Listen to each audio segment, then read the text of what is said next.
Salut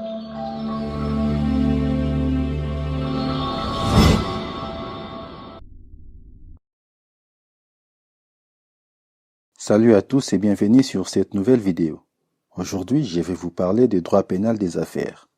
Mais avant cela, je vous demande de vous abonner à notre chaîne et d'activer la cloche de notification pour être notifié lors de nos prochaines publications. Le droit pénal des affaires est l'ensemble des règles de droit concernant les infractions susceptibles d'intervenir dans la vie des affaires, mais aussi de l'ensemble des règles économiques qui peuvent être sanctionnées pénalement.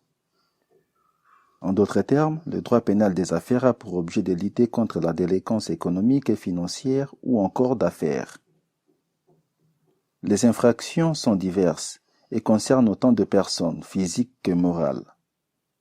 En tant qu'acteur économique subissant beaucoup de pression, concurrence, relations contractuelles, lourde fiscalité, etc., vous pouvez parfois compromettre dans des actes prohibés.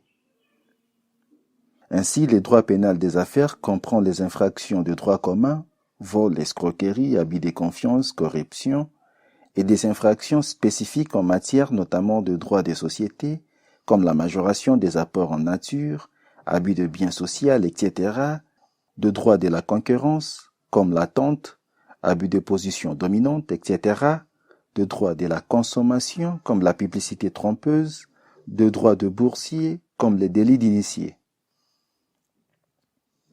Le respect du droit pénal des affaires est assuré en partie par les juridictions pénales et en partie par des autorités administratives indépendantes, telles que les autorités de la concurrence et les autorités de marché financier. Si vous avez aimé cette vidéo, n'hésitez pas à liker et de la partager avec votre entourage. Abonnez-vous pour ne plus manquer nos prochaines vidéos. Dans la prochaine vidéo, nous allons voir les infractions en droit pénal des affaires. Pour aller plus loin, je vous recommande les infractions en droit pénal des affaires.